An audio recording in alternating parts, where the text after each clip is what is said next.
Mike Florio of Pro Football Talk is back here on the program. Son of Mine is out on September 3rd, $4.99 ebook pre-order on Amazon right now.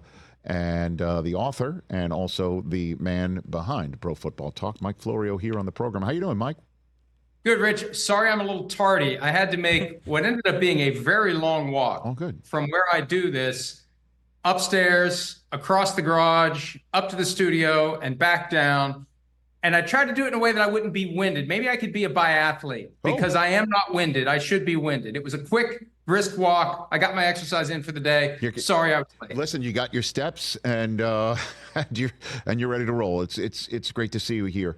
I know the Michael Penix pick from April is something that we're going to be talking about for years, and we'll see how the 2024 season plays out to see if he has any significant playing time and the reason why he has it, and then what happens in the years between that and the time when they hope they'll have a Jordan Love situation on their hands. But the fact that he's not playing the rest of this preseason after just popping up in the first game, I know that's something of interest to you, and I'll give you the floor on what you think is going on in Atlanta right now, Mike. Well, it's always hard to predict if you have a rational mind, and some of the times I do, the actions and motivations of people who seem to be acting irrationally.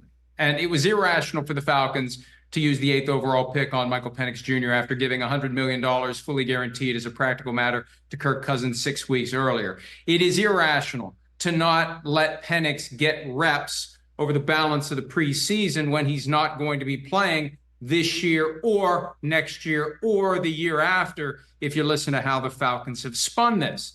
The fact that they're not playing the guy, I think, points to multiple potential explanations. It could be as simple as they got freaked out by J.J. McCarthy's season-ending knee injury. It could be that they are concerned that maybe Kirk Cousins won't be ready to go week one and they may need Penix. Maybe, and this occurred to me today when Chris Sims and I were talking it through, maybe they've decided to just ride with Penix with the caveat that Kirk isn't ready. So we're going with Penix until Kirk is ready. And this is the one way you can kind of bench a rookie quarterback who gets overwhelmed. Because once you go with the guy, it's very hard to go back. But if they would go with Penix under this guise of Kirk isn't ready, and then Penix would struggle, all of a sudden Kirk is ready. And I don't want to overcomplicate it. I'm just trying to make sense of something that is nonsensical. Penix not playing in the preseason, if Cousins is the wire-to-wire guy, makes no sense. What if they want to showcase Heineke? What if they're sitting out there saying, we don't want to, for whatever reason, I can't be Cap, but Heineke as a third-string guy, maybe a team like, say, Minnesota looks at their depth now that J.J. McCarthy's out for the season, or another team might just put him on film for everybody to see right now. Could that be it too, Mike? What do you think? Well, that's a possible explanation. They went with Heineke and John Paddock in lieu of Penix. Penix still could have gone through a couple of drives. Sure. Just the process of getting yourself ready, being in uniform, all the pregame stuff. There's valuable experience in that. He wasn't dressed. He was in street clothes watching everything unfold. So Heineke could have played anyway. And I think they need to keep Heineke. Now, there's a thought at some point he could be traded. He may be a valuable veteran backup in a place like Chicago where Tyson Bagent is number 2 behind Caleb Williams. But look at last year. If you don't keep 3 quarterbacks around this year, 3 guys you trust to play, shame on you, because last year we saw what can happen to a team that doesn't go 3 deep at the position. So you got Cousins at age 36 coming off of the torn Achilles. You've got Michael Penix Jr., who's 24 and has had multiple injuries. You better keep Heineke around. You better have him ready to go, because it doesn't take much to go haywire for Heineke to be QB1.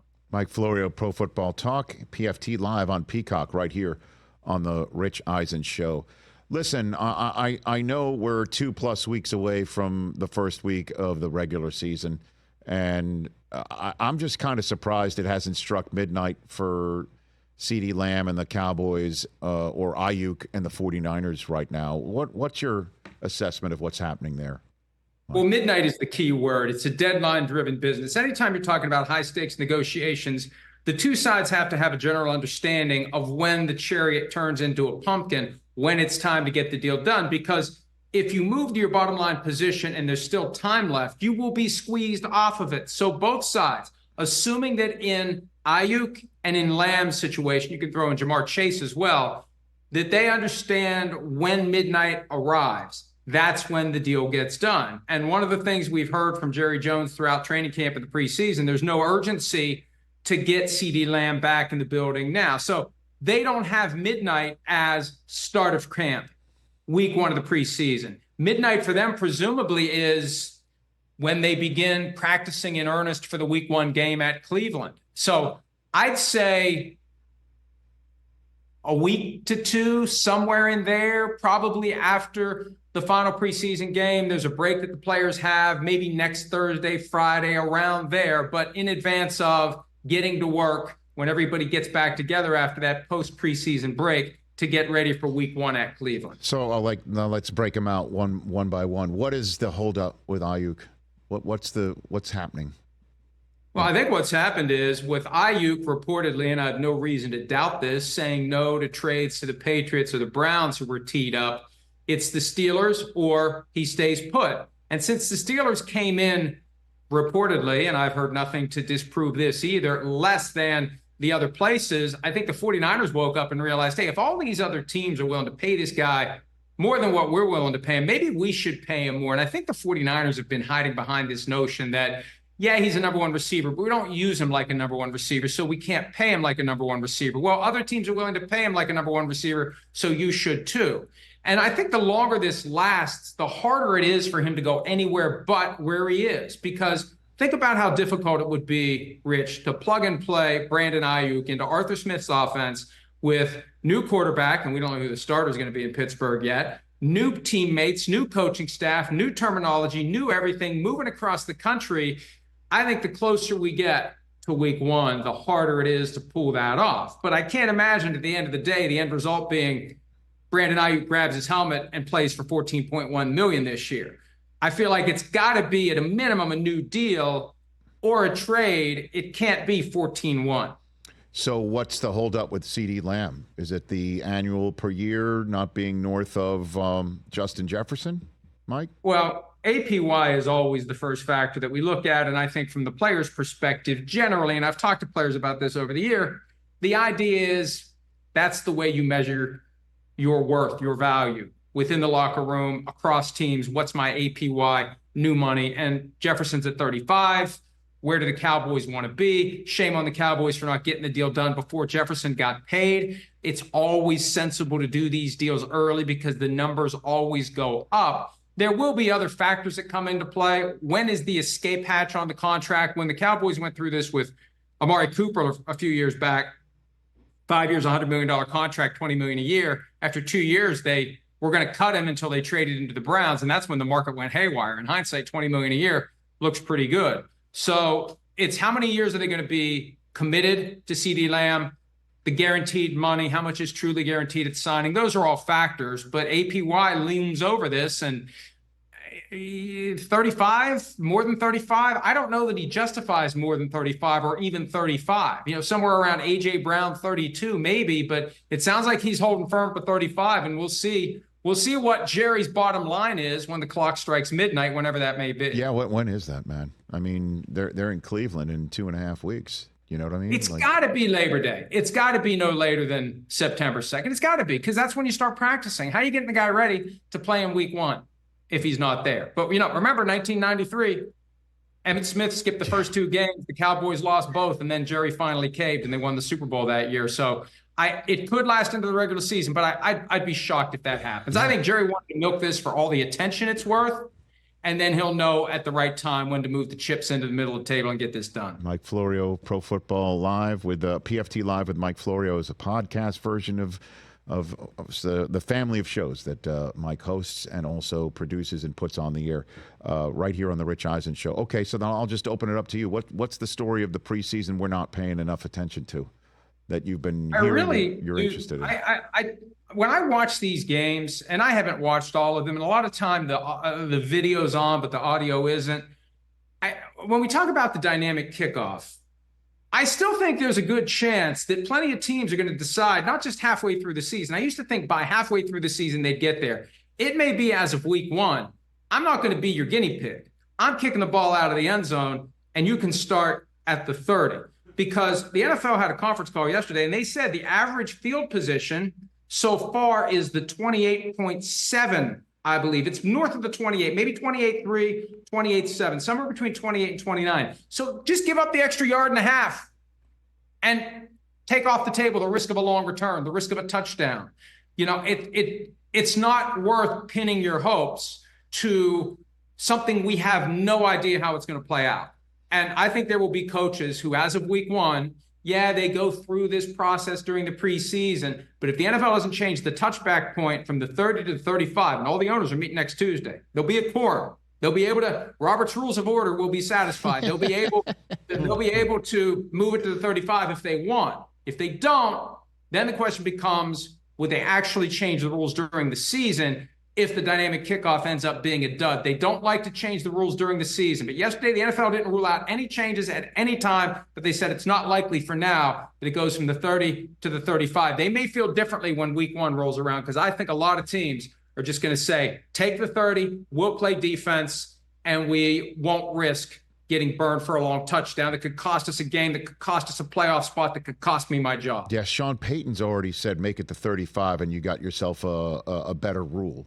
I mean, he's absolutely verbalized that. And a lot of the coaches that have come on this show, I've asked them about it. I think they would agree that it would be a better rule. But in terms of at the end of the game, you know, and you've got a 4-point lead, and you're kicking off because you just got a field goal to take a 4-point lead, or you scored a touchdown to take a 4-point lead. Screw it, you know, put it on the 30, because you're not giving up a touchdown quickly on somebody creasing the blocking area, right? Like that, and you'd rather just say play 70 yards of defense and go to work if you're a coach. Yeah, especially if Tyreek Hill's standing back there waiting to receive that kick when you're up 4 points late in the game. And the other benefit too, Rich, and I've heard talk about this, because I think the coaches are keeping their cards close to the vest, because I think they'd like to get through next Tuesday without the touchback point being moved from the 30 to the 35, because then they can implement this plan to just give up the 30. Because if it becomes a 35, then all of a sudden it's like, oh no, now we have to actually kick off. So they'd prefer, I think, the ones who are thinking about kicking out of the end zone would like it to stay at the 30.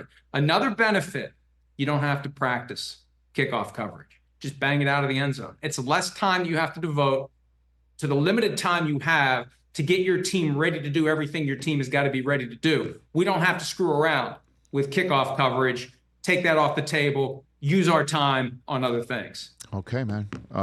Congrats in advance of a son of mine. I read a review of it called A Fast-Paced Mob Family Saga with compelling characters, great dialogue, and hard-boiled vengeance.